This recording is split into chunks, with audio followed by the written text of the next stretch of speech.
Well, we are back with IGP. We've been saying we're going to do this for a month now, I think. And we've had to reschedule because of Senor Benjamin over there. How's kiddo doing? He's big, fat, and chunky. Perfect. All the good things. Came out at 8 pounds. He's at 12 pounds. That's a big boy. Dude, it's Eve. We joke. Actually, I don't joke. My wife jokes that he's just addicted to the titty bar. What? I mean, Yeah, seriously. what guy isn't? I mean, yeah, I know. I get it. He's learning quick. But he's milk drunk frequently. He's sleeping a lot, though. He is powering through life so far. Nice. So far, awesome. And big bro, he says, I'm medium bro until I'm 4. And he'll be 4 in 2 weeks. I get it. He's in his own world. But he's been really good. He'll squeeze his face. It looks aggressive, but I think he's like messing with us. He's like, I'm going to make it look like I'm squeezing him, but I'm going to be gentle. And, we're like, yeah, wait. love him, but don't like suffocate him. But he does a good job. I always like to ask this of, like, especially new parents, like, right, it's always what were you told was going to be hard? That's easy. What were you told was going to be easy? That's hard. And we'll flip that a little bit. What about child number 2 so far has been harder or easier than child number 1? Wow. I mean, it is insanely different. Yeah. So mama is just like, you just got to support her as much as possible. And I think I take that for granted because she's just holding things down. She's great at what she does. But at the same time, it's like she's with that baby 24/7. Like there's not really more than a few minutes that goes by per day where she is responsible and aware of this being. Yeah. And so it's like, cool, you're holding it down. But then like for me, I'm like, okay, I need to not just take care of the toddler, but also like give her some time and relief and space because it's hard for her to even go like change clothes because little baby there, like he's hungry, he's thirsty. And, fortunately he can't move yet, but he's very demanding. Wants his mama. So I think just being aware of there's another variable, you add one and then you've got a 4-year-old who is a menace. And so tracking him down, supporting her, taking care of baby. And then I guess for me, trying to take care of the other baby, which is this baby. And yeah, juggling a few things. Just a few. I like to juggle, but not like 5. I can juggle 3 balls. I haven't mastered like tricks in juggling or 4 or certainly 5. So it's safe to say you're at that point that you feel like you're doing the bare minimum while simultaneously failing at everything. It's literally one step at a time. Yeah. That's it. It's one foot in front of another.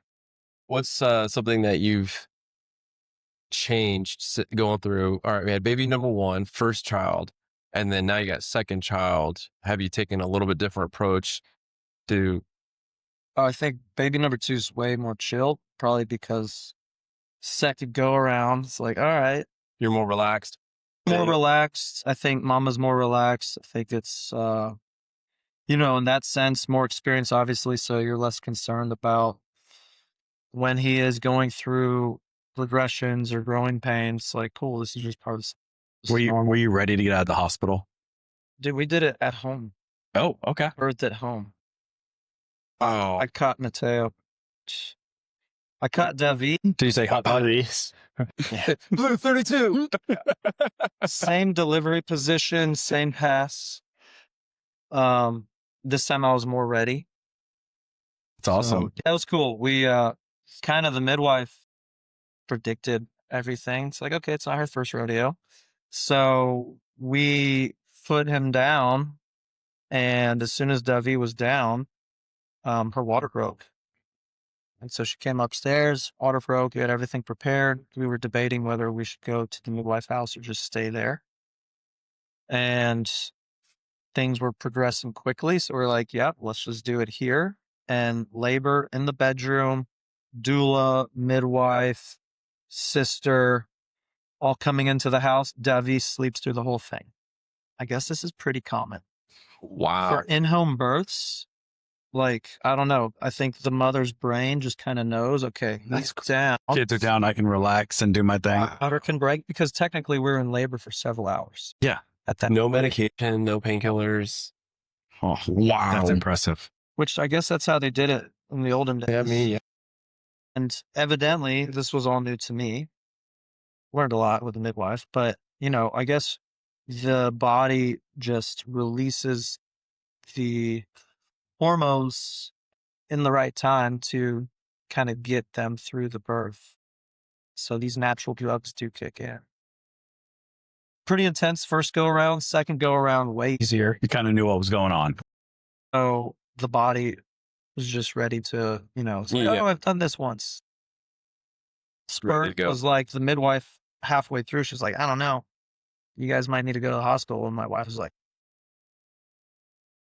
and we're like, yeah, you're barely moving the needle and you are in pain.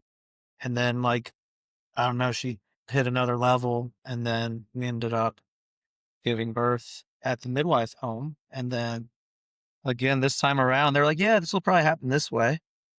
Played out just like that. Her body remembered it was easier. And then the doula was amazing. The midwife was amazing.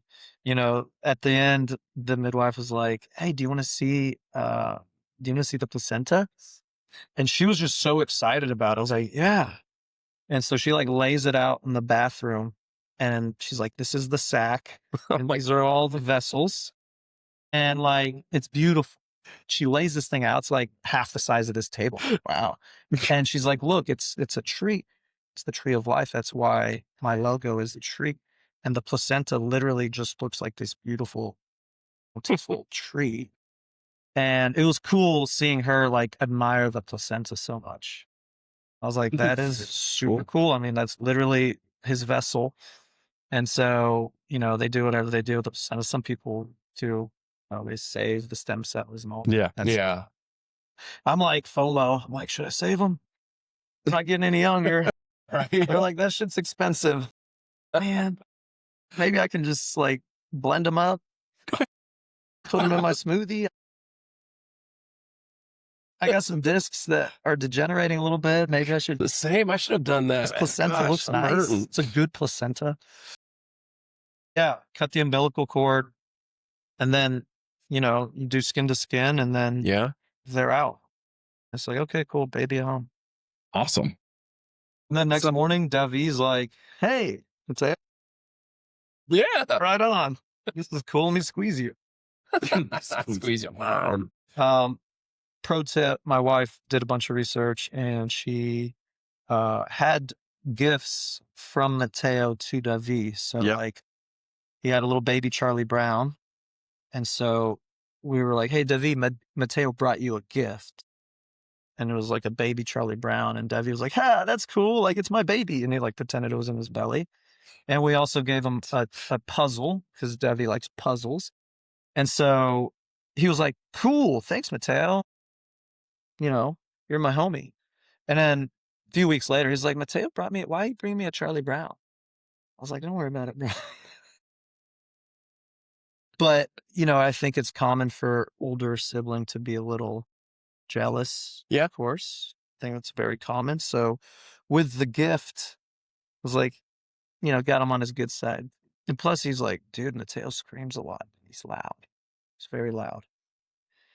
But when homeboy's giving you gifts and he's your number one fan, you can, give him a little longer leash.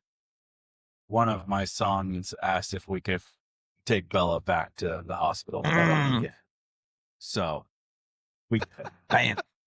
I was like, take it back now. But it's here, forgot.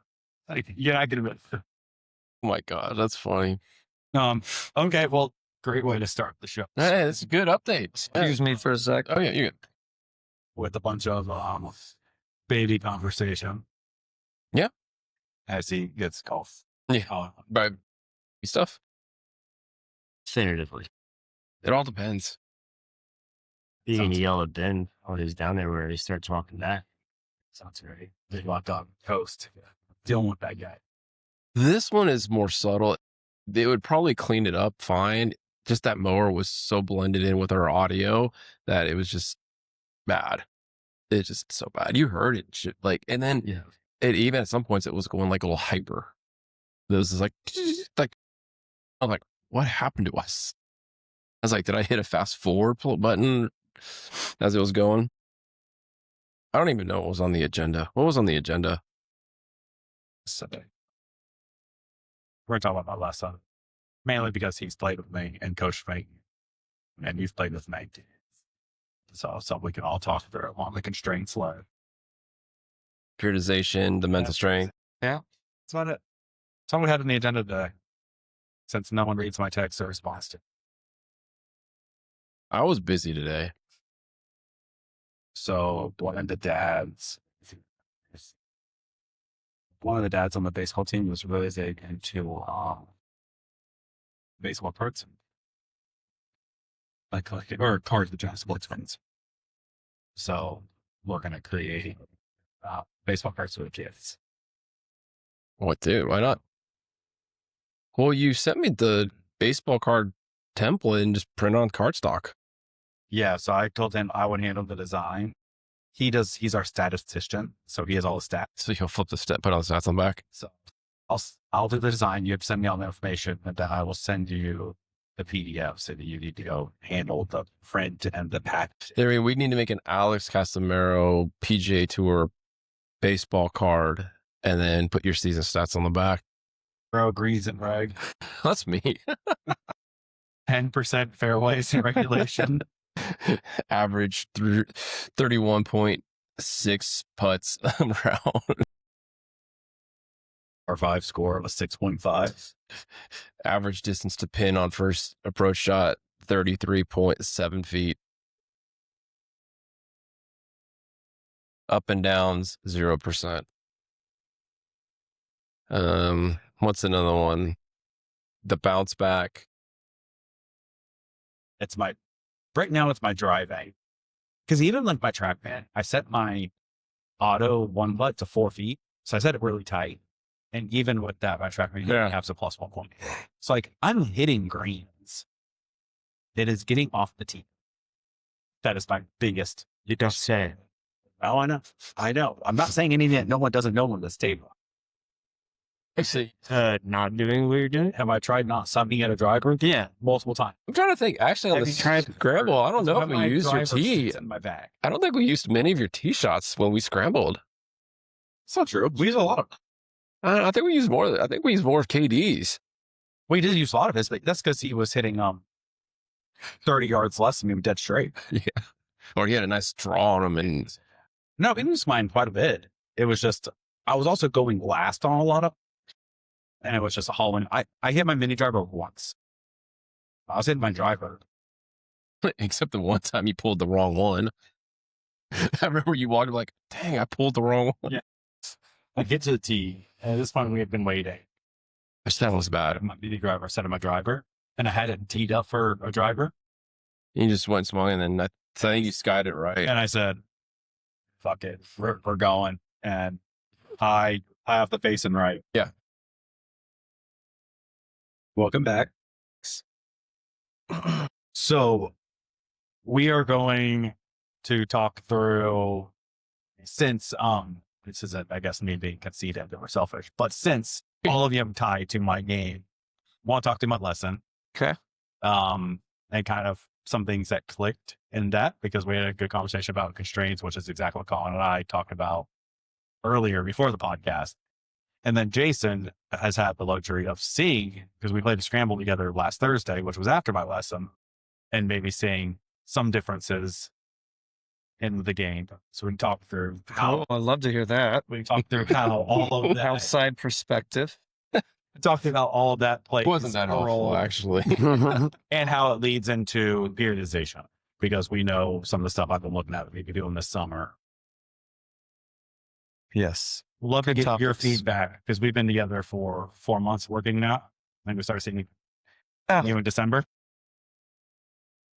Jurassic swing changes, I think. Trying to get way more width and, give you a little more rhythm and sequence.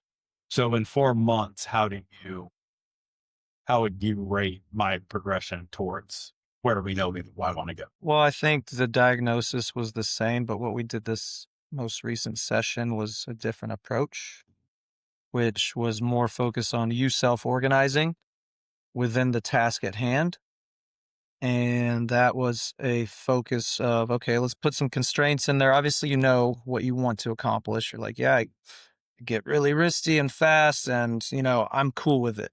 I can play golf because I don't have to think about it. If I'm thinking about my wrists, chaos, right? Nobody wants to think about their wrists or their arms. Like, I remember when I first tried to kind of like just mess around with getting it across the line and picking my arms up and moving things over here to just try a different pattern. I was like, that is outrageous. Like, I feel like I'm playing golf left-handed. So it's like, all right, well, rather than doing that, let's focus on moving this heavier implement. This is the direction we want to move it. This is some of these are the reference points for you when it comes to getting the energy through this heavier tool and then getting to a better finish position. So way more focus on what am I doing over here past the golf ball? And as a result, your body is like, cool, I'm not going to do anything over here that's going to compromise my intention over here. I'm going to make it as simple as I can to get to that end position. And you didn't have to think about that. You didn't have to try to control that. It just happens through repetitions, also through some of the initial drills. Like, okay, those weren't great, but if I shut up and let you just go through them again, every rep gets a little better. And that's really cool. That's when it's hard for me because I'm like excited. I'm like, yeah, go. And I'm just like, all right, just let him do his thing. Sit back and let him go through that process. And then at the right time, hey, take a break. All right, what are you feeling? What are you doing? What was different? What was your intention through that exercise, and how are you accomplishing it? Or what got better from that first set to the second set? And that's really, really key because then it's like you're teaching yourself. I think that's really important because you're not going to be there every time they go to practice. So In developing that type of process where like, okay, I have to self-organize. Like for one, it gives them like agency, it gives them autonomy, it gives them responsibility. Because I think a lot of people that take lessons have the perception like, I'm going to go take a golf lesson, I'm immediately going to get better. Right? Like obviously repetition and practice is not to be understated, but the work doesn't occur during the lesson. Right? The information and knowledge and the feels and the tools and the drills occur during the lesson, understanding the education. But if you don't have a framework for that, to go out and apply that on your own when you don't have your coach right there becomes incrementally more difficult, I think. Well, and I think one thing that I go with life, that you specifically do, but I don't know, obviously, if you do, Colin, because I haven't done lesson with you and God knows how long. 3 years. Like 3 years. There you go. 32 days. You come to the hour.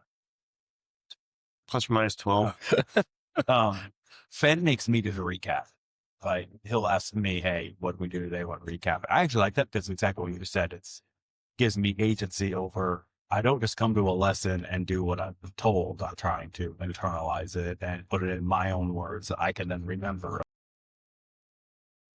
Here at 4 o'clock in the morning, hitting balls and practicing. So I've really enjoyed that part of it because it does help me drive it in. Yeah. And you're right. And like everything you guys said, because it's like even talking to some of my players, even just taking some of the tips that you've given me, just watching them, looking for different nuances. They've like, when I say like easy, their grip is like way underneath. Like, no, let's bring that back. They think it's going to be a fix all right there. And then I see them 3 days later when we're back on the range. I'm like, what are you doing? Like, did you practice? Like, no. Like, again, they want that immediate fix. And when you fix it or adjust it, then they hit it bad, or they're trying to learn to adjust to it. And then all of a sudden it's like they go back to their old ways. Again, they need to understand that process to put the work in outside of the coaching and the tips or whatever it is, the drills, and then hammer it after their own. And that's what they don't do. Yeah, it's tough. So I want to get into the constraints. Like I want to ask Colin some questions prior to, Because I think it's always good for people to realize that it's kind of like when you start losing weight, they say you're the last person to really notice it, right? It's the people that don't see you for a lot, don't notice it first. So you and I have not played together in a while since I think the ugly sweater. Gosh. Oh no, we did one round, but I wasn't really playing because it was your scratch on the bag. Yes, you weren't really playing, but the true round was the ugly sweater round. So this is the first time. So I guess, what is your input on watching, whether it was my pre-shot routine or some of how I was swinging that's different from the past? Well, I know when you were doing this ugly sweater, your mindset was all about the pre-shot routine. And then the scramble, I didn't hear you talk about the pre-shot routine. I don't know what you may have just internalized it more. And so it became more habit. It's one of the things I know that definitely was different is like your finishes, like your striking, your lines were better with your irons, your wedges, because I kind of like what you were talking about is like what happened over here. Not happened over here when it started, but what was your finish over here? And it definitely had a much cleaner end and cleaner, finish when it obviously hit the green, or even just your follow through, just everything balanced, like everything just looked sharp.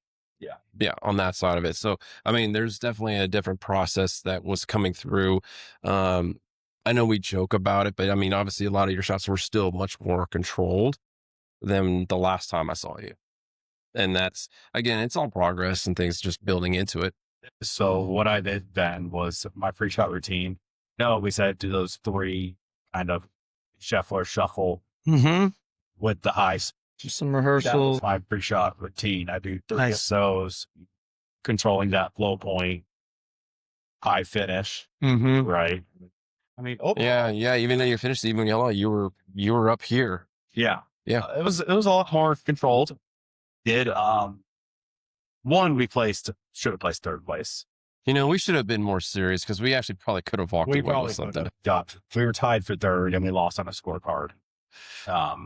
And no mulligans in this one. So like, this is actually probably the truest scramble you'll get. Like, there's no purchase mulligans. The winner was 11 under. Yeah. I think. Wow. And we were at 6. 7. We finished at 7. There we go. What course? Bridges. On track. So we did pretty good. But my highlight was I got close to the 10. To, I think, 5.5 feet on 130 yards, 140 yards. So I know it was close. Down pitching wedge. Yeah. That one. So swing, and it didn't leave the line. Like it was a dead straight ball that just hit and landed. Staked it. So you had your good Scotty Scheffler rehearsals / practice swings. And then you got into your visualization from there, and then you stepped in and you just sent it. And it felt good. Felt like you were able to transfer those feels into this execution of the shot. Holes, but yes. Yeah, the first couple irons, I thinned them a little bit, but then once I kind of got composure, my irons were the best part of my game. Yeah, your irons were definitely on point. They got us all on, I think, all the GERs that we had the possibility to get. Yeah, it was the driver that was a little wonky still. Started off great, and then I started hitting 30, 40, 50 yard fades. So it became a little uncontrollable at one point. So I switched my mini driver. Got it back on. So we got some stuff. Yeah, there's a few links there. Yes, more work to be done. More work to be done. But I want to get into the constraints because Colin and I were talking before this podcast, before Jason got here. He said that he felt like his coaching has leveled up, and a lot of it was because of the constraints. So I would love to get your input as to why it was because of the constraints. Maybe talk about what the constraints is, but kind of just talk through your progression as a golf coach and how that's helped you. That could be pretty long-winded, so I'll make it a little bit more concise and on the point. Go for it. Helping people first and foremost learn how to move better. How do you move your body better? Right. The way I like to frame it to a lot of my students, especially because like it's great if you're using like heavier tools and heavier implements to teach your body how to move better. But you put a golf ball in front of somebody and you put a golf club back in their hands and goes like close to default pattern, right? Because their intention becomes to hit the golf ball, right? Not to move efficiently, right? So if you can create a feel or you create some awareness, I'm like, okay, how do I move efficiently? Your job as a golfer is to move the tool, right? That's what's within your control. Okay, you're moving the club. Club contacts the ball. You're not hitting the ball. So if you can own the process and the feels and know how your body should be moving in the most efficient way possible, ball just gets in the way. And that's what you find way to like kind of look at it. But like at the end of the day, that's really what's happening. So with the heavier implements in general, the way that I kind of like to frame it for a lot of people is like, if I give you like a 2-pound dumbbell until you just like lift it above your head, you can do that in a lot of different ways, right? I can go this way, I can go above, I can go behind. It's 2 pounds. It's not a lot, right? If I give you a 50-pound, how are you going to get 50 pounds up there? You're going to find the most efficient way possible, right? Because otherwise you can't get it up there. So it's the same thing when you use heavier tools. How do you manage the force? How do you manage momentum of a golf club when you're swinging 70, 80, 90 plus miles an hour? Right? If we do that with a heavier tool that maybe isn't moving as fast, but still has the same amount of force because it is heavier, teaches your body how to move a little bit better. Right now, it's not like I can just give you this and say, swing this and you'll get better, because there's ways that you can do it incorrectly. And that's where like the constraints kind of like come. So how do y'all as coaches then assess who's going to learn better with, I'm going to say, the analytical video angles? Who's going to do better with constraints? Everybody's going to do better with constraints. It's a kinesthetic move. Is that your go-to then? You always start kind of with constraints and see what plays. Context and education and specificity and details matter. It's not the same for everyone, right? Understanding like, okay, like this is why we're doing this. This is what you currently do. This is what we expect to see in your current golf life. If we do this and this and this with some constraints in place, this would be the expectation short-term, long-term, right? But it's a physical movement, right? So like at the end of the day, you could be as analytical as you want to be, but if you don't learn how to move better. So it's interesting. Like everybody motor learns similarly. Yeah. And so even if they are more analytical, it's great. Like I love the folks who really want to know and understand, because there's some ownership over the concepts. And, I think there's some law in golf, which I wish I knew back in the day, but it's like there's some basic physics and basic geometry that's just built in. So like Hogan's famous book, The 5 Modern Fundamentals of Golf, you've got the pane of glass going through his shoulders, right? Which is just built on the swing plane. So that shaft's built at whatever, 55 to 60 degrees. So that pane of glass goes up and in, it goes down and out, and it goes back up and in. You can think of the roof of the house. The motor system prefers directional outcomes, not so much controlled movements. So if I know like, hey, Bryson, right, he's swinging on the circle, he's swinging on the swing plane, right, he's just tracing that arc and there's symmetry on both sides. Well, the prettiest golf swings for most folks is like Adam Scott. Like, wow, that's just like, there's perfect symmetry in every sense of the word. And it's like, that can't break down. Sure, it can. You can have a pretty swing and not play good golf. That's a whole nother topic. But for the majority of our golfers, is like, yeah, if you want me to look a little more like Adam Scott, sign me up. Right. And it's not anything too crazy. Like if you can throw a med ball decently, like you can move a golf club in a similar fashion. But it's so easy to just go down the YouTube route or have a million different golf lessons or just a few that don't provide you with the right direction. And you're thinking about stuff that's taking away from our actual, capacity to learn and evolve. So it's like, it all comes back to motor learning. How do we learn best? Well, I need to learn through these movements, through these constraints, through these patterns. I need the video as proof, not so much analysis and critiquing, but more so, oh, wow, when I'm swinging 2 clubs instead of 1, my swing starts to organize itself. That's encouraging. And then you've always heard folks who are like, oh yeah, I make great practice swings and I step up over the ball and it's terrible.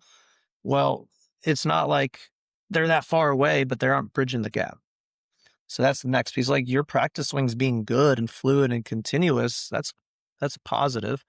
Now let's transfer that to one step closer to hitting a golf ball. What do you think helps transfer that gap? Because this kind of was getting at earlier, where it's like, okay, if your intention is like, okay, I have to get the club here and here, I have to keep my arms attached, whatever it might be, with a heavier tool, and you give them their club and you put a golf ball in front of them. I feel like a lot of times, often subconsciously, it becomes like golf ball. Big time. Big time. Right. So like, I think learning how to reframe that in the process of like, this is why I think finish intention is important. When he frames it this way frequently, is like it's GPS for your golf swing, right? Because if I want to get over here, there's only one way to get there efficiently, right? And that, a lot of times it'll organize stuff in the backswing too, because if I have center mass of the club going in a certain direction here, I can't get there. Right. So as long as you know what your checkpoints are at the finish, right, and it's specific and it's intentional. Like I have a couple of students, like one in particular who's on our member side. Almost every lesson, like she'll hit one that, what did I do there? How was your finish? It was shit. Okay. Can you make it not shit? Yeah. Next one, good. Like almost on like a 90% basis. I mean, that's try. So that's exactly what Ben and I worked on, was because like for the past few lessons, we've been focusing on getting that width in the backswing and not being so hinged in my right arm, right? And I would come here, and I think it was with you one time we came, and I was just shanking balls left and right. But Yeah, dude. Yeah, I remember that. Yeah. I was so You're worried about I this. focused here. Yeah. But then we came and did all this. Okay, forget all this. If you look like John Daly back here, whatever, right? Let's focus over here and see what happens. Everything back here will kind of sort itself out. So it kind of goes to that. I wouldn't say that like it completely absolves itself, because like he and I were talking about my swing the other day, working on similar stuff in a different flavor. And I do this, and this goes too far around behind me, right? Which makes it really hard to get here. It does. Right. So if I don't have some of an intention to change my loading pattern, it's hard to make the unloading pattern congruent effect. Right now, I don't think that needs to be like the emphasis. I would, if I had to pick one or the other, I'd rather focus out getting it back here. Correct. Yeah, I think that's where we are right now, is let's focus on this side of it, and we'll see where this falls and if anything needs to change from there. Yeah, it's funny. You made a good point about, like, we just got done with our district tournaments, and to watch some of these guys, it's just 8, 9, 10 practice swings, looked good, set the ball, not a good outcome. Couple holes later, watch him 1, 2, just because he feels like he's being rushed. Looks good. Like, it's perfect, because it's like, yeah, you're not thinking about it. You're just go with the flow, and that gap, whatever, that bridging.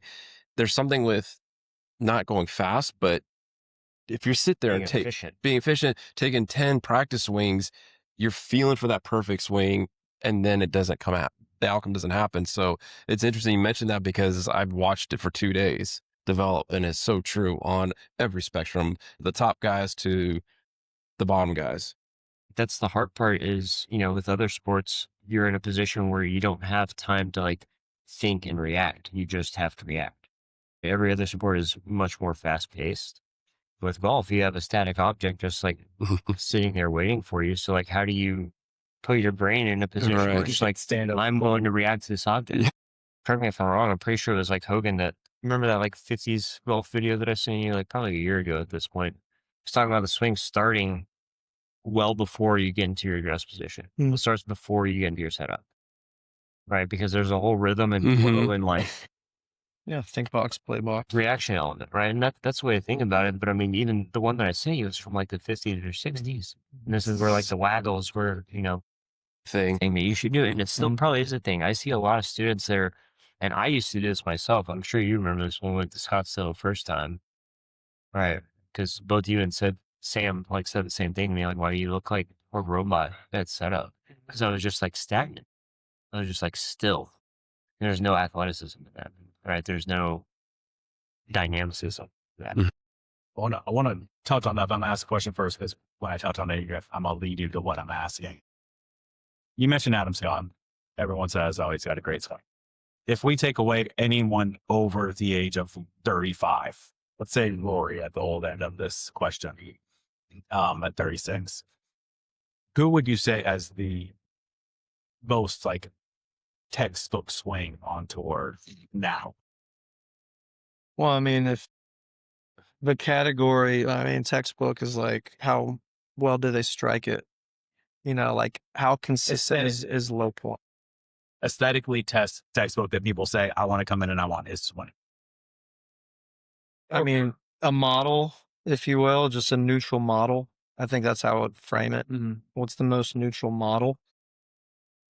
You know, it's funny. It's just endless with nuance and style and pattern. And you can pattern just about anything. And if you own that pattern, Phil Mickelson, for example, you know, they used to joke like he's got big cojones because he doesn't care. Yeah. And, you know, there's something to be said about that.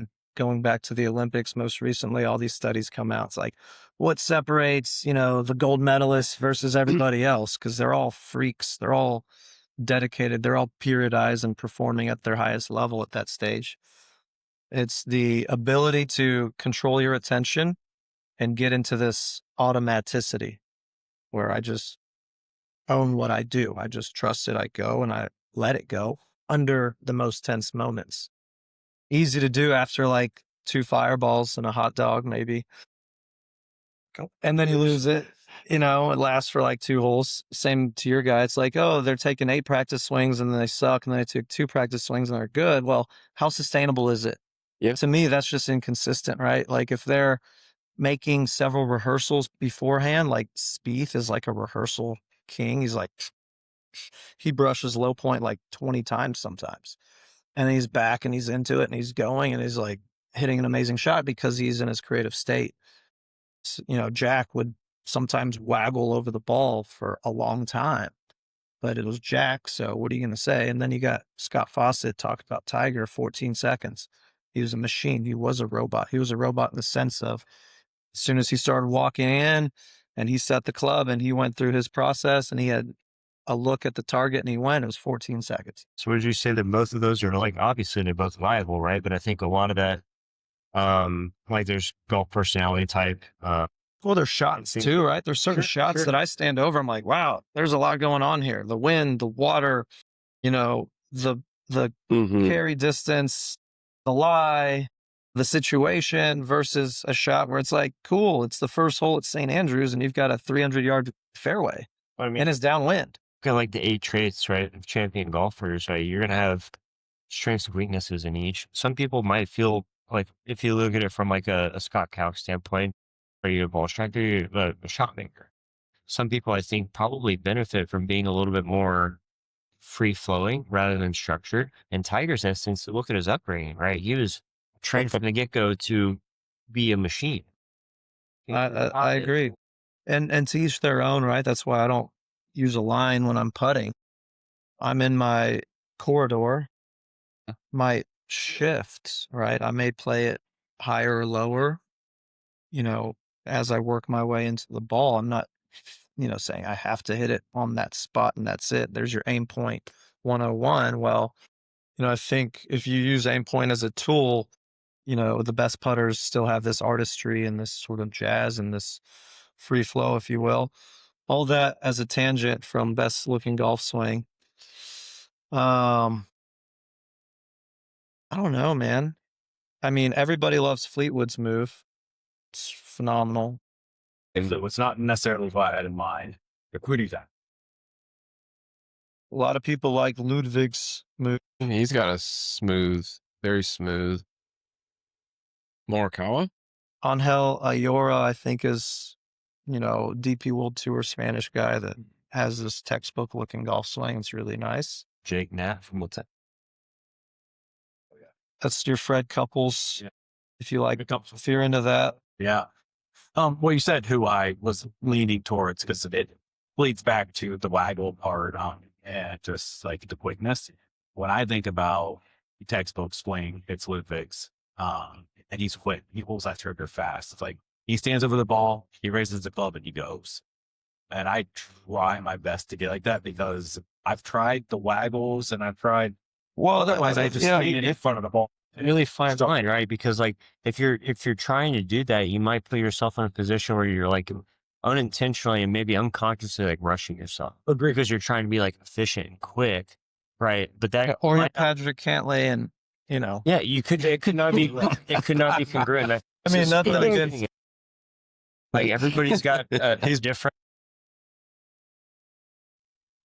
Yeah, a lot against Patrick Cantlay. oh, yeah, sure. But what a beast. I'll take him on my Ryder Cup team any He's an day. amazing player, and I will never take away. But Yeah. I can't stand to watch the guy. He's our Ian Poulter. It takes way too long. It's him, Brian. I got Sure. nothing against them. Oh, gosh. I have nothing Yeah. against their golf game. Oh, Kevin, no. I cannot watch them because it like I sit there. I'm like I'm getting anxious, and I'm not the one in.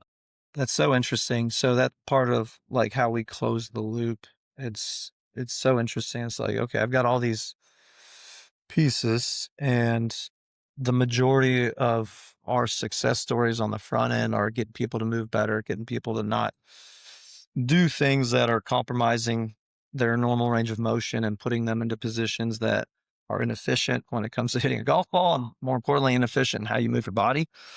And so I think one of the fun things that we've had so much success with, and, kind of, building off of Colin's like emergence as I'm the best coach now that I've ever been, which, we should be our best version today, but it's like you have these big jumps or levels that you kind of clear, and getting people to sequence properly. Yeah. And sort of getting that almost for free is such a game changer. And sequence being the kinematic sequence, we'll describe it as, if you've got all these chain links, if I'm throwing a ball, I'm delivering a punch, I'm swinging a bat or a club or whatever, I'm walking, I'm going to lead with the foot. The foot's going to lead the way. So I'm transferring that pressure and energy into the foot, downhill, forward into the lead side. We're front wheel drive in golf. So my foot pulls my ankle pulls my knee pulls my pelvis. Each chain link has no slack. My pelvis pulls my torso, which pulls my arms, hands, club. So if there's no slack in the system and the first chain link pulls all the others, my hands come in with a free ride. So now I can be soft, and I can have, I can, hit flop shots. I can have finesse. I can be really soft with the hands, or I can pour on some speed and throw a fastball. So I can do whatever I want when I'm in sequence. I have timing, I have rhythm, I have an efficient movement pattern that allows me to most efficiently transfer this energy. And when I'm throwing a ball, I'm not thinking about my loading phase, right? I'm bounding forward and I'm looking at my target and I'm sending it. I'm not thinking about, how I crank my arm and retract it and externally rotate it and get this thing to lay back and extend the wrist and pronate that shit. Probably not thinking about all that if I'm Bo Jackson trying to throw somebody out at home or Ichiro. I mean, I think that's where, two different points on that. For one, Tiger hitting 7 irons to a 50-yard target, right? If you can do this slow, if you can sequence slowly, you're in a better position to sequence at higher speeds. And then if we're using the chain link analogy, right, I think it's also understanding that things have to accelerate and decelerate at a certain time. Right? Like I often use like the towel pop analogy. If I'm going to pop somebody with a towel, if my hand keeps moving towards you, there's no transfer of force or energy out to the end of the towel, right? You're not going to get popped. So at a certain point, my hand has to stop so that I can let this go forward. Right. And it's like an oversimplified version because you're using 3 joints when you do that. If you're going to pop somebody with a towel, you have way more to account for in the golf swing, which is what makes golf, challenging. But if you can just feel how to do that with heavier objects and constraints in place, then it starts to get easier and you don't have to think about it. Well, you got step drills, you've got Gary Player, Sure. Walking it through. Every player on tour can walk it through. They can, hit a hard shot off of a downhill line, chase it through. Like they're good at that. And so getting that almost, I wouldn't say for free, but really, really quickly. And it's funny because, you get somebody to throw a ball, it's way easier than swing a club.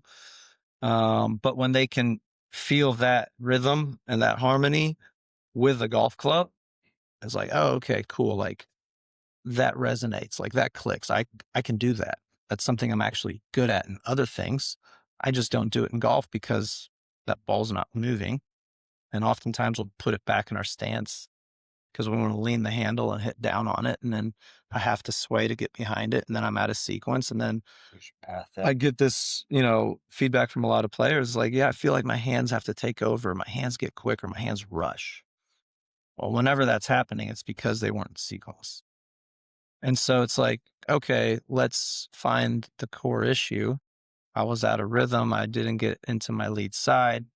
And therefore I wasn't in sequence, and therefore like all these other issues manifested, but it was a mental error because I got quick and ball position was off and whatever. Or for a lot of folks, like they just freeze over the golf ball and they start thinking about how to move their wrists and how to, control their movements. And if I'm controlling my movements and I'm holding the club with my hands generally want to take over because the club is really light.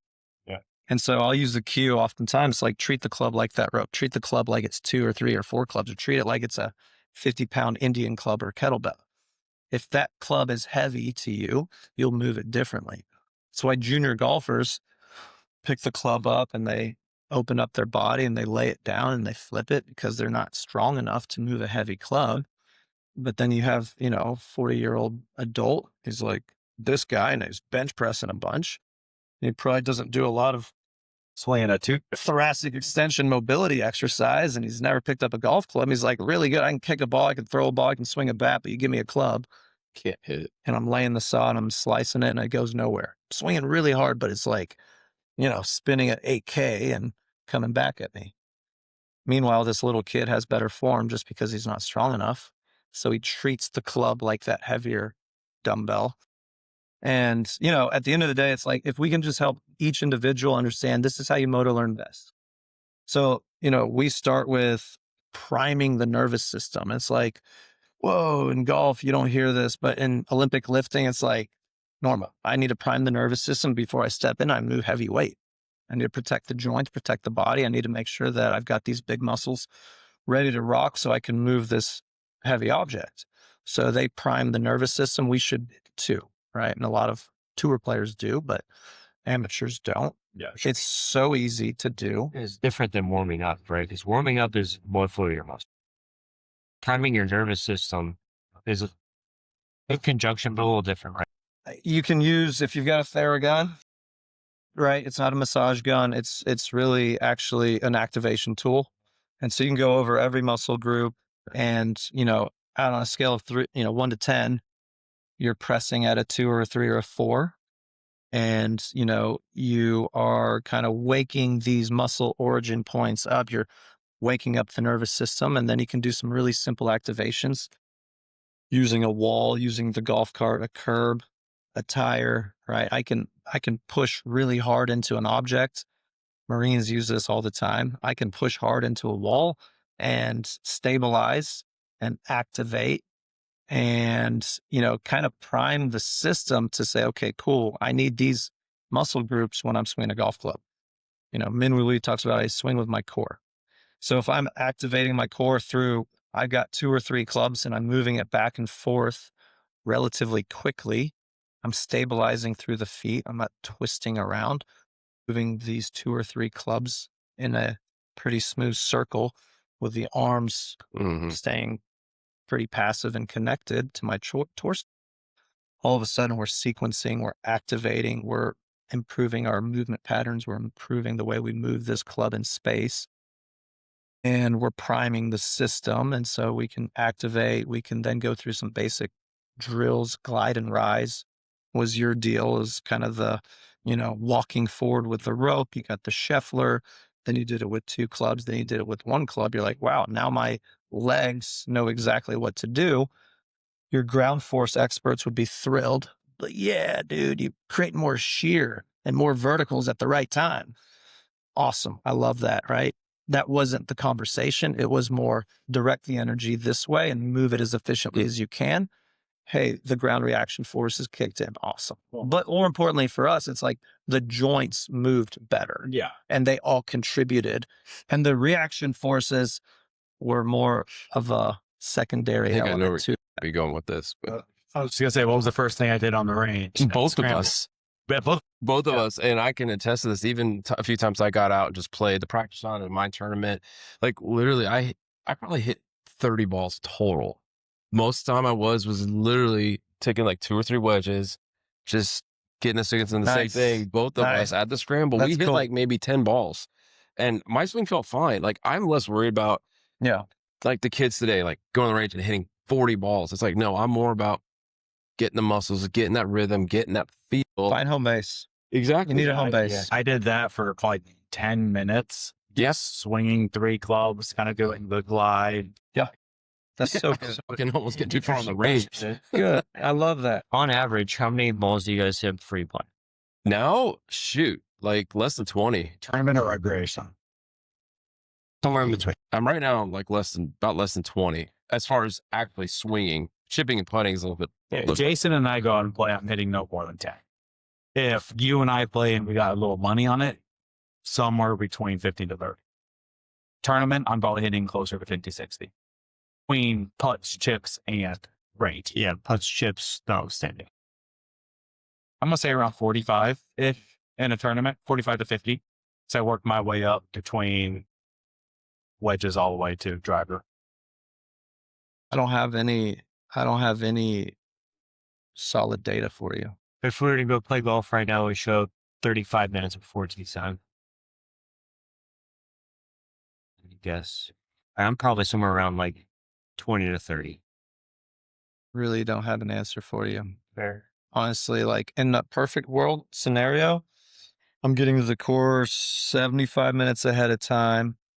I might start out with 10 minutes of putting, calibration, a general sense of speed. See the ball go in the hole. I would go chip, pitch, get a couple bunker shots for 10, 15, 20 minutes. And then I'd go to the range and I might spend 20 minutes or so just kind of working through the bag, climbing the ladder, going through my routine every few swings. The first 15, I mean, if I have the opportunity to go chip and pitch first, that segues into the range session pretty nicely.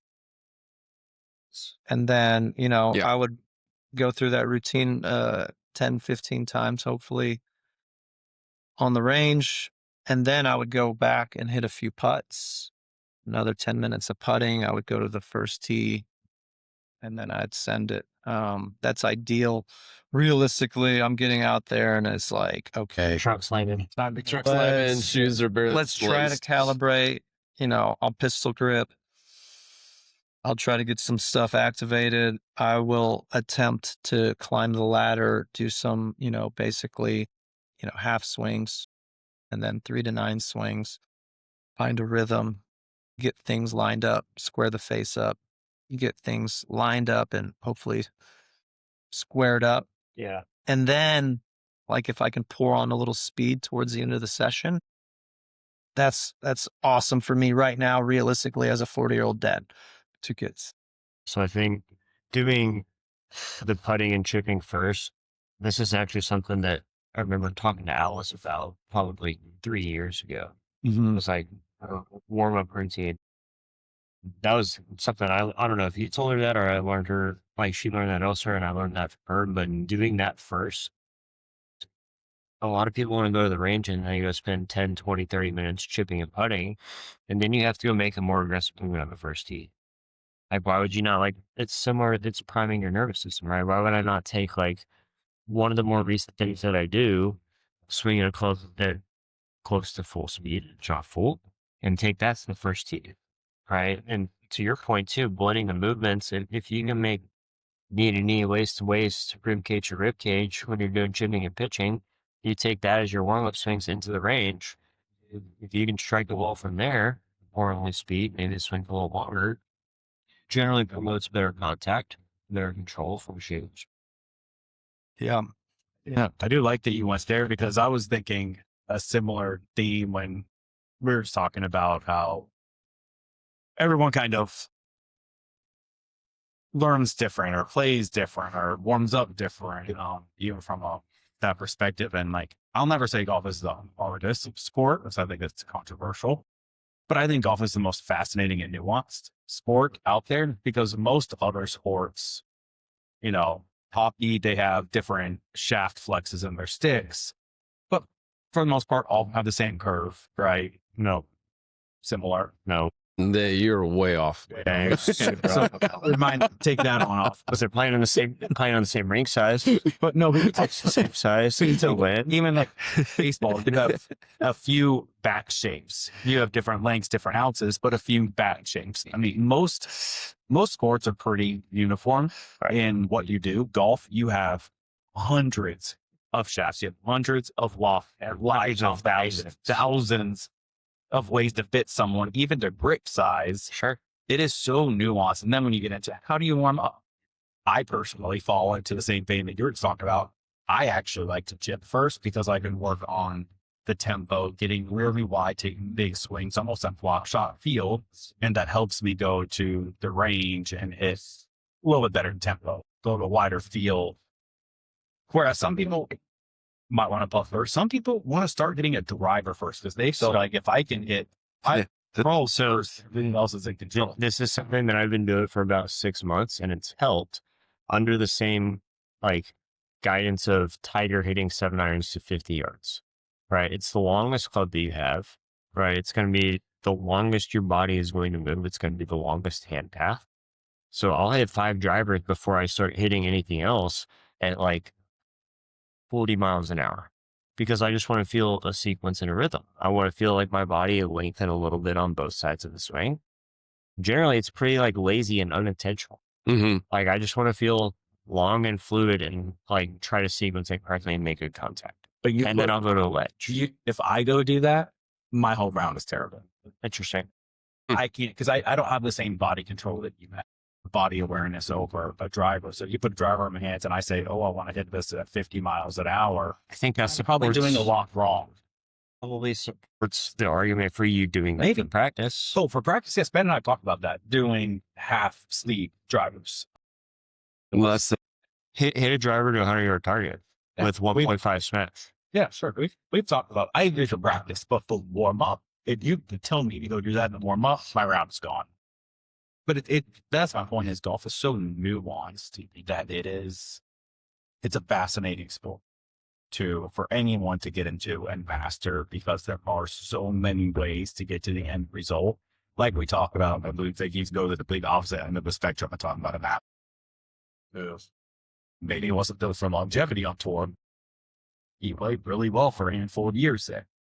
I think that, reinforces the importance of, like, from a coaching standpoint, like genuinely getting to know your player. I say genuinely, like you might ask them questions that they give you an answer on the front end that, sometimes it's just the answer they think you want to hear. And then you dig a little deeper and you keep digging and you keep digging, and all of a sudden you get to this like, let's call it like a stress fracture in terms of like how they're thinking about things. You're like, oh shit, that's been your perception of this the whole time. Okay, let's like recalibrate here a little bit and understanding how they think and how they operate and how they practice.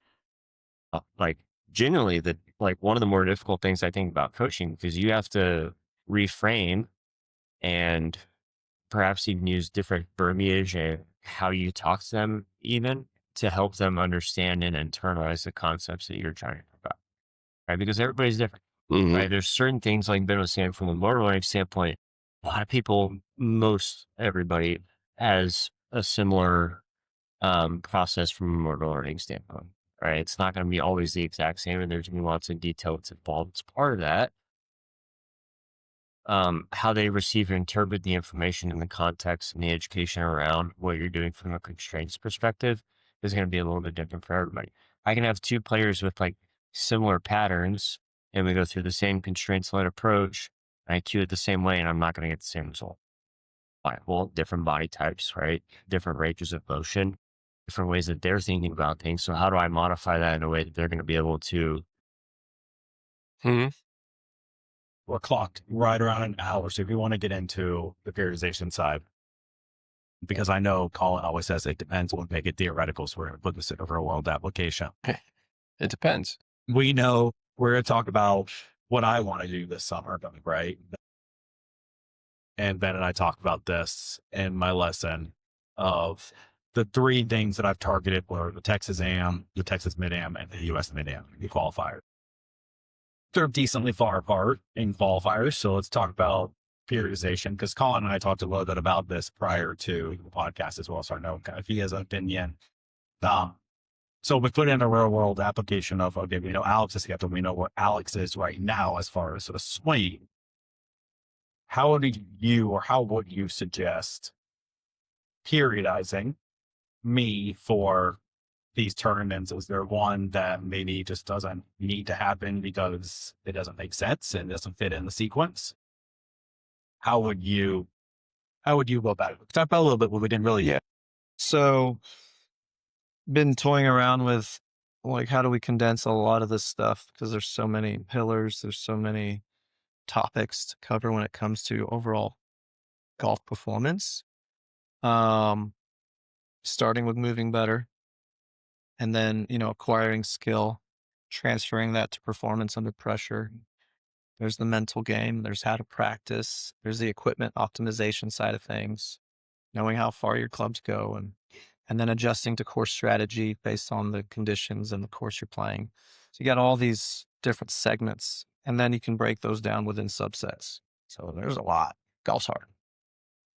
You don't just take a couple lessons and get like immediately better, reach your goals. Maybe you can move the needle, but like it's never ending. There's always better. And that's what fascinates us, I think, with the game. It's like, I'm trying to, figure out my best process and ever learning no matter what.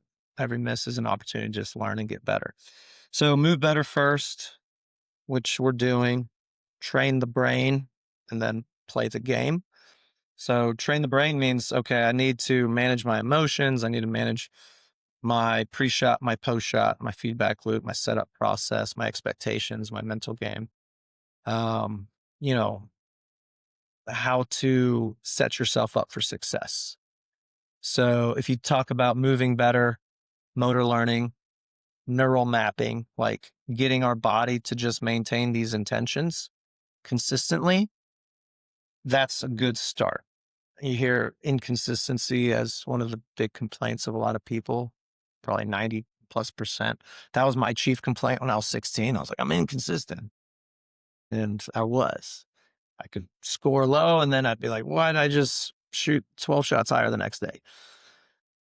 And so, when it comes to training the brain, it's like, I have to have this think box, play box scenario going. I need a strategy to make sure I'm not just overanalyzing all the variables. I also need to make sure, coach, that I'm paying attention to the wind and the pin position and front and back and side to side, and where the trouble is and where the trouble isn't. I do need to also assess variables. Like, that's a skill in and of itself.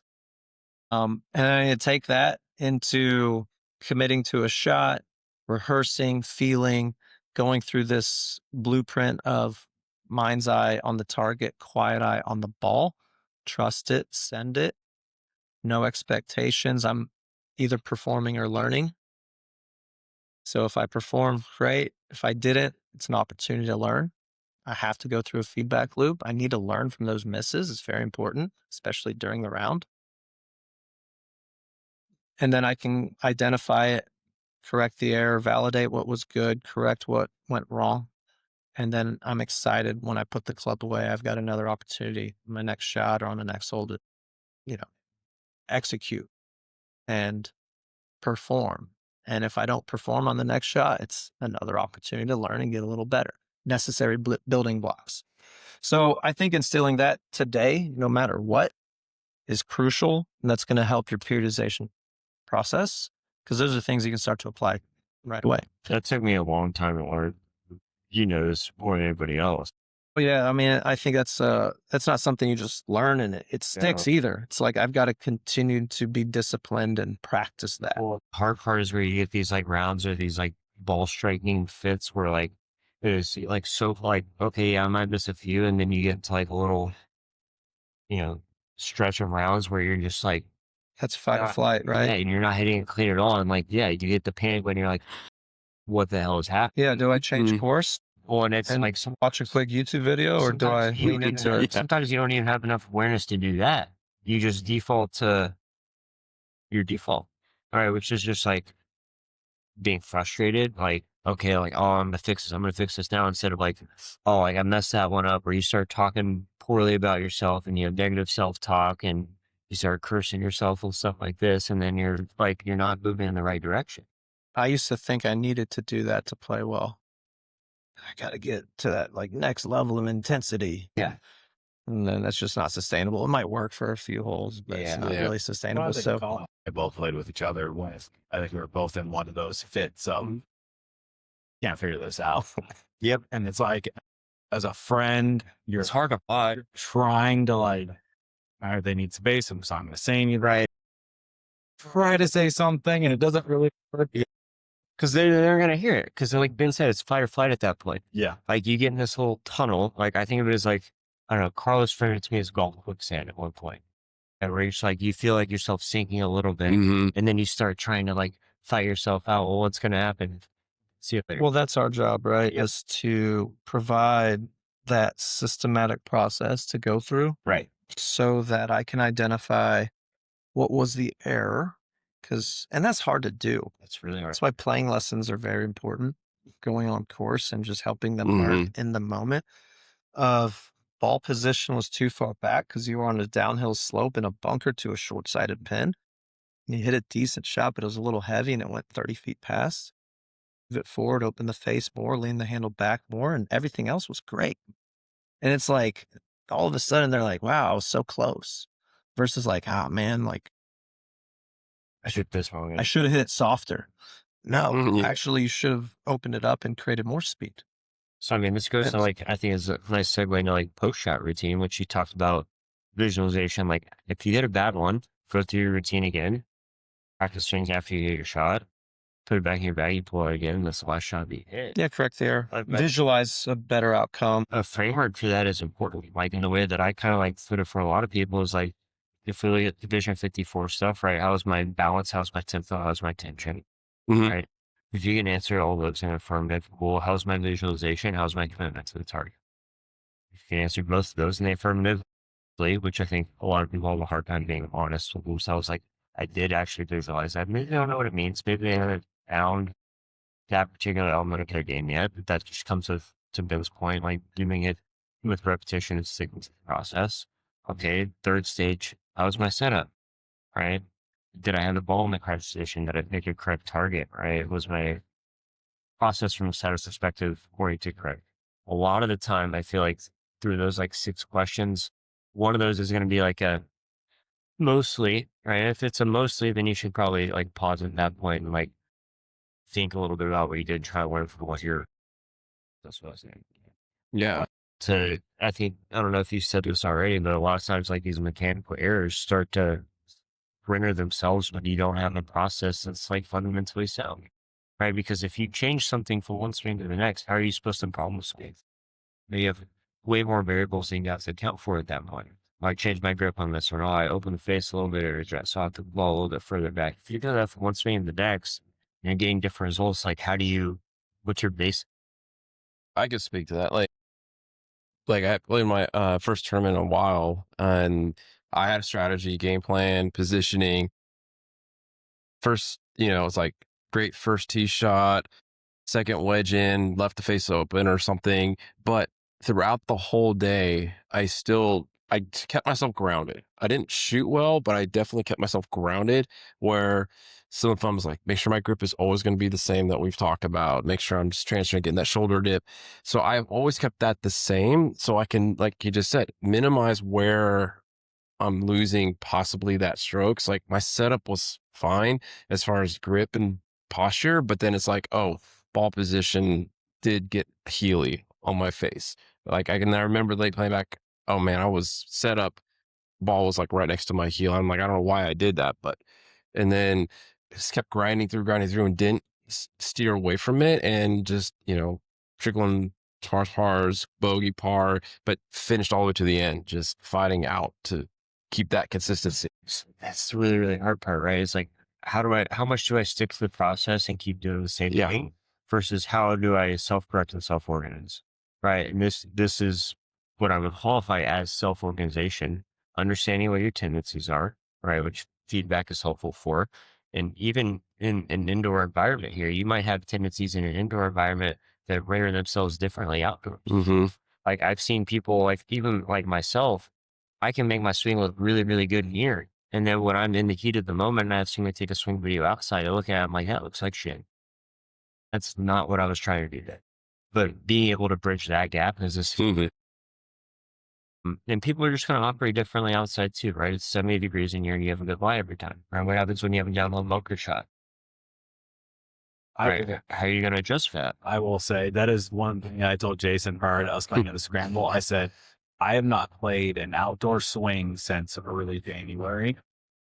I have no clue how I'm going to handle an uphill, side hill, downhill, and into my face shot. So I just hadn't done that. It's a totally different ball game. You can, to your point, you can hit great in perfect conditions, but I don't wear a glove in here. And that was the first time in 2 months that I've put a glove on to hit a ball. That's also why I don't worry about outside, because I didn't worry about in here and I got used to it.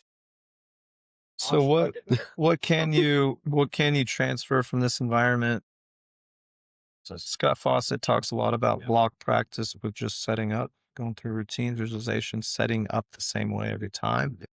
Getting really good at that setup routine is literally block practice that you can be doing now, even at the house. Even if you're not hitting a ball, just practicing setting up is a big deal. You know, right now, if you're in the periodization model and you're like, all right, I've got 2 months until my next big event. And then you've got a month after that, and then a month after that, for example. So if we go like 52 weeks and look at it and say, all right, these weeks are the most important on the calendar. So everything over here leading up to it in this big chunk of what I've got 90 days, I'm developing, I'm balancing my work life, fatherhood experience, trying to get practice in when I can, and improving things that I can without necessarily being in a facility or hitting golf balls outside. So there are ways to train and improve outside of these environments, right?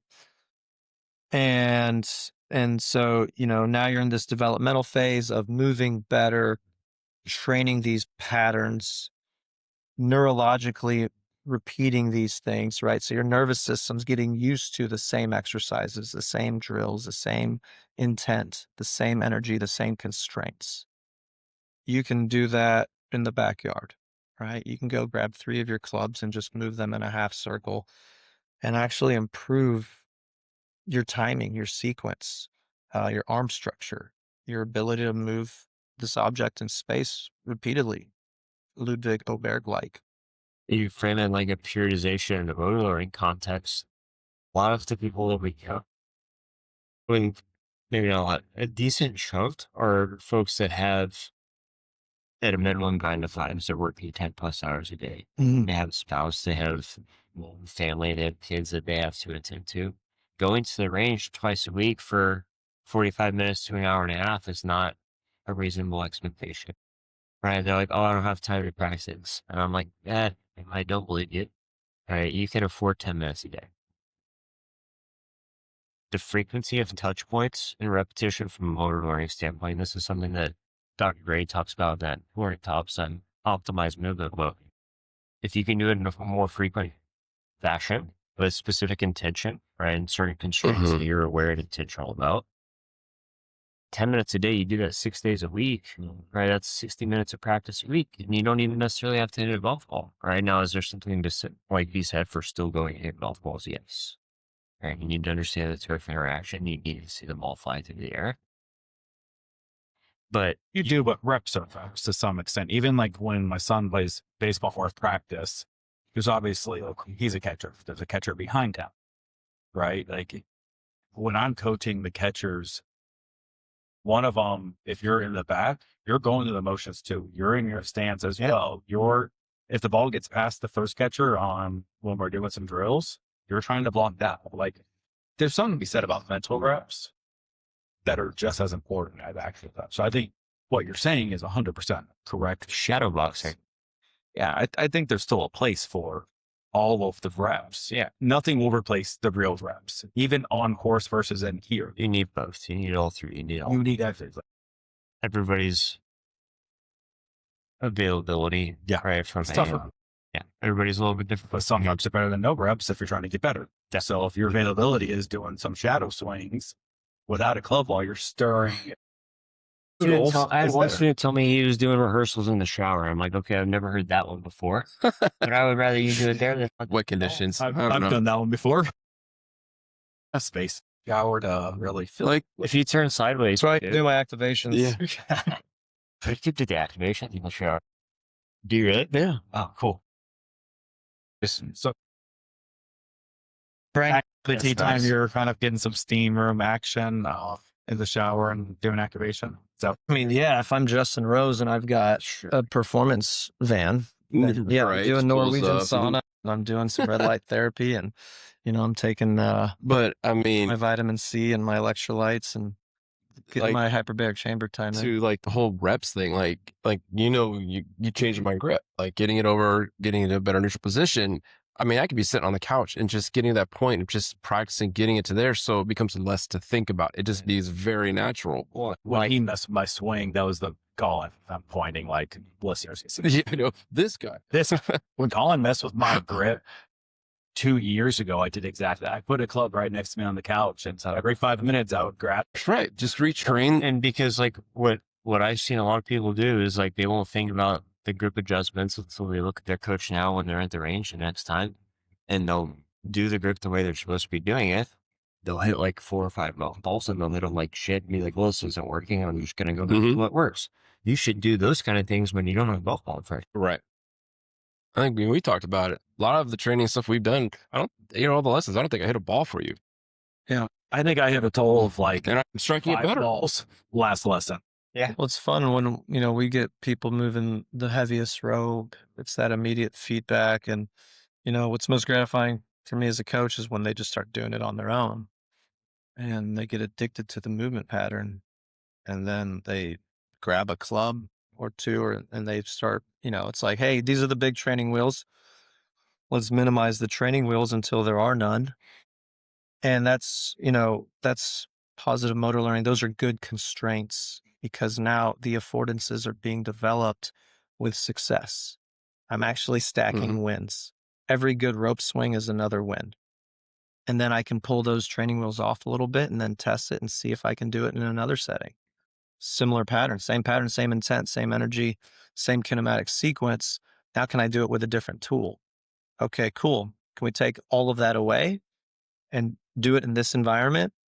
Well, if I go through my rehearsals, neural mapping, I'm feeling, I'm rehearsing, I've got freedom. Cool, I like the feels. I'm repeating the feels and the intent and where the energy is going.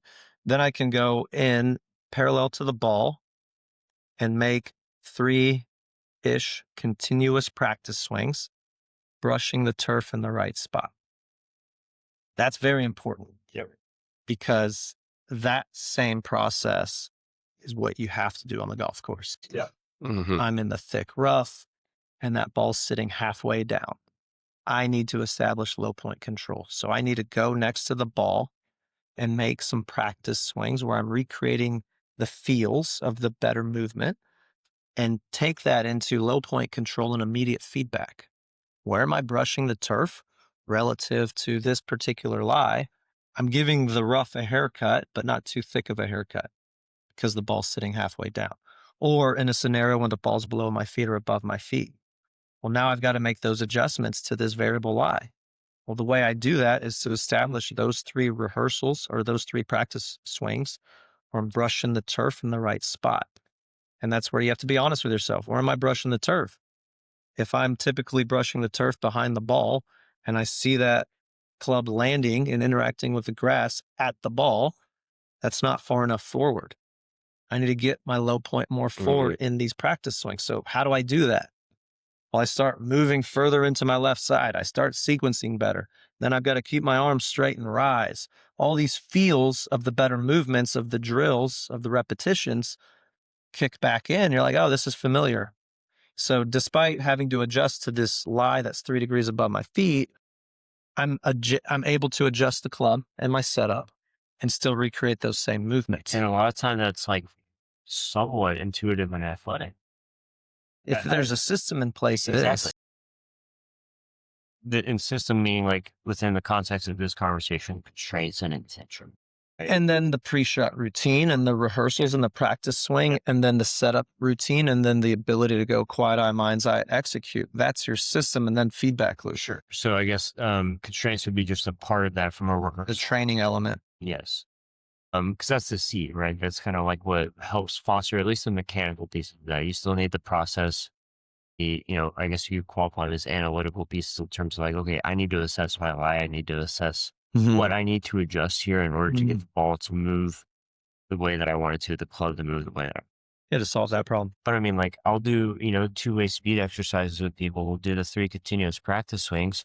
I'll be like, okay, cool. When you do 3 in a row where you land it after the golf ball, get to your finish. And they'll do 2 sets of like 8 swings where like they maybe brush the turf once or twice. Keep missing the turf. Okay, figure it out.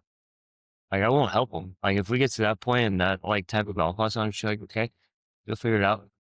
Keep going. Like take a little breather, think about it, go through the same drill. Large majority of the time, it gets better when I frame it that way because now they have responsibility. And this is something I was talking about earlier. People think you take a golf lesson, I'm supposed to be immediately better. It's like you have to own some of your journey yourself, right? This is something that I struggled with early from a coaching standpoint. I felt wholly responsible for making sure that they got better. And I am at the end of the day, but I also have to make sure that they feel empowered and confident and self-aware enough to own part of that journey themselves, right? It's not all on me. I'm going to treat it as such because it's my job, it's my vocation, and I care if they get better at golf, right? But if you're not doing what you need to be doing, if you're not thinking a little bit, I can't just hold your hand the whole time. So I'm going to give you the information. I'm going to give you the cues, the drills, and the instruction, and the template, the framework to do what you need to do to get better. But you have to own it and you have to apply yourself. You have to have some like agency over yourself at the same time. Maybe. Yeah. Oh, for sure. So not to drag this on, but the periodization.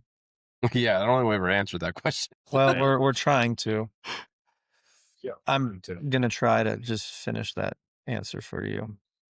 So you got to move better first. Well, you have to establish your systems, which you're doing. You rinse and repeat that. And you need to establish this sort of maintenance or your daily vitamins, if you will. What are your calibrations? How do I calibrate? What are my Scotty Scheffler shuffles? All right. What's my, I isometrically activate. I go through these initial drills. I've got home base 3 to 9 and rinse and repeat that. And then as you get closer to that tournament date, let's say you're 2 to 3 weeks out, at that stage, you should be introducing more variability in your practice. So that means maybe I'm playing Performance Center on TrackMan and I've got it set up from 30 to 220 and I've got random shots to random pins. So every single shot's different. Yeah. So I have to just solve a new problem over and over and over again, which means I'm going to go through my rehearsals, a couple of practice swings. I've got to go through a full pre-shot routine to, I've got to strategize in terms of where the pin is and what my numbers are and what club I'm selecting. So practicing that is super, super crucial as a bridging of the gap from what you're doing in terms of your daily maintenance and your block practice. Block practice is important because I just want to rinse and repeat these patterns. I want to be consistent. And then I need to add variability. Then I need to add consequence. With Performance Center, you do have consequence. It's scoring the performance of that shot and strokes gained. Strokes gain immediately. So that consequence is important. I think then playing as much golf as you can. Yeah. On the course for something meaningful. So you go from moving better, training the brain, and then playing the game in here, and then going outside and playing where every shot counts. And you can add constraints to these playing rounds. So maybe you only have 9 holes. Okay, so the first 3 holes count as double. So if I've got 9 holes to play. There is a direct correlation on tour with first 9-hole performance versus overall outcome. Guys who get off to a good start on the front 9 generally have a good outcome after 72 holes and vice versa. There is a direct correlation to that. So if I need to get off to a good start, those first 3 holes, let's double the score. So go play with Jason. And this is great for you, right? If I go birdie, birdie, birdie, I'm 6 under. If I go bogey, bogey, bogey, I'm 6 over. I like that. No. So double your score for the first 3 holes and then double your score on the 9th hole. That is a constraint that puts your kids into a different mindset. Yeah. That first I like hole that. freaking I'm gonna matters. use that next year. I need to make a par. I'm not trying to shoot. I'm not aggressively attacking pins here, because if I short side myself and I make bogey, that's actually a double. Mm-hmm. So just play smart. That's one constraint that you can include in your transition from block to variability to consequence to playing for meaning and playing with more pressure and stress testing your game before that actual tournament. So how specific can we be? Play for money, play in front of people, play on video, double your score the first 3 holes in the 9th, play worse ball, right? Or play reverse mulligans. So you guys are playing against each other and he's got 3 reverse mulligans on you. You drop a 25-foot putt and he says, do it again. Colin and I joked about taking our better halves and doing a tee to green as the guys, girls putt, which would put an obvious constraint on proximity. Would put an obvious constraint on making sure you get to the green. We did that. Sure, we did. And it went as you would expect. Horrible. So we've talked about doing it as well. My team wins that like 10 times out of 10. We'll see. Well, then we also joked Keep about going, we dude. play but the girls caddy and we have to play the club they give us. Yeah, There's a fun constraint. Yeah. It's a good constraint. I mean, like, like doing like 3 club, 5 club, stuff like that. Like, Yeah. it's just good ways to practice. It's skill development, if nothing else. Oh yeah, I'm already looking forward to next year and throwing a lot more constraints on the guys just to make them think and practice and train differently. The movement stuff can really improve pretty quickly with some of the Mach 3 tool. Yes, and yeah, we definitely need to touch base Some and of get those that. drills that you can execute that are just universal. And a lot of cues that you can use that are also universal. Mhm. Comes to just Oh, build for a sure. pin, pretty neutral swing pins and things like that, and efficient sequencing and some strength. Yeah. And conditioning, right? What I love about the ropes too are these heavier objects. Dude, your heart rate gets up. Oh, it Yeah. does. It's an absolute workout. It is a workout. But, it's funny you mentioned, it's like, I think the guys, and we didn't do great as a team, got one guy out, but I think they're finally understanding when I've watched them play. I'm like, guys, why are you pin seeking? Like, you've got to stop pin seeking. Yeah. I go, just give me middle of the green. Yeah. And then we got to learn. Take the pins out. That was one of our next practice strategies. We're going to practice pins are pulled. All right, get to the green Pull and the finish that pins. hole. Yeah. Like, yeah. Par streak challenge.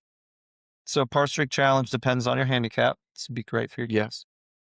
Depending on the handicap, they have to make X amount of pars in a row and finish with a birdie to complete the challenge.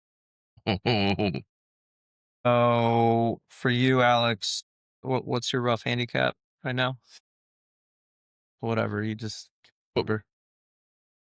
So you need to make, so your par streak challenge would be 7 holes where you have to be bogey free.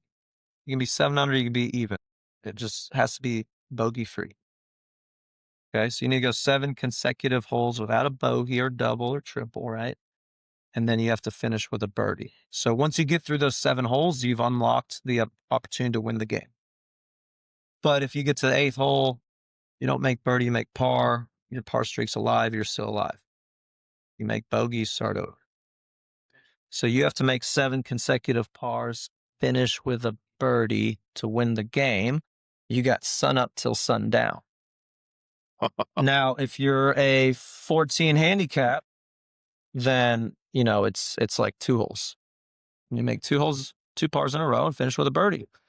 It's not an easy game, but what you learn, it's amazing. So I got this from Andreas in Denmark, and his kids are just crushing it. Yeah.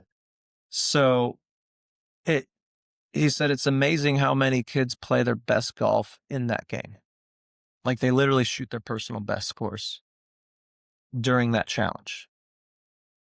And that's because they're playing smart golf. They're hitting to the middle of the green, and they'll stumble upon birdies on par fives. If I aim strategically properly and I accidentally hit it to the left side of my pattern and the pin's on the left side of the green, I accidentally hit it to 10 feet. I make the putt. There's your birdie.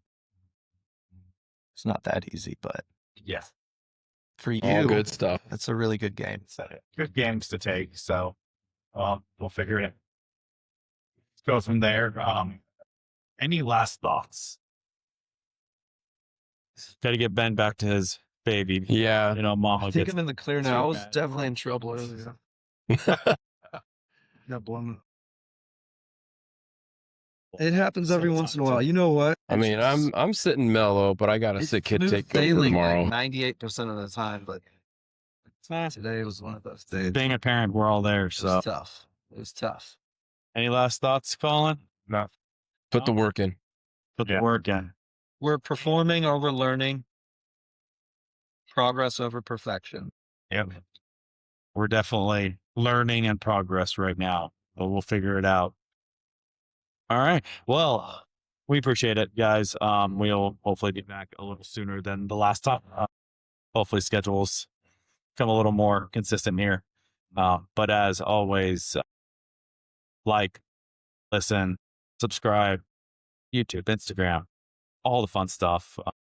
Anything we talk about will be linked in the show notes, including IGP and how you can reach out to IGP to get your own lessons and your journey in golf started. So we appreciate the time. And until next time. Till next time. Thank you. Thank you guys. I take these now.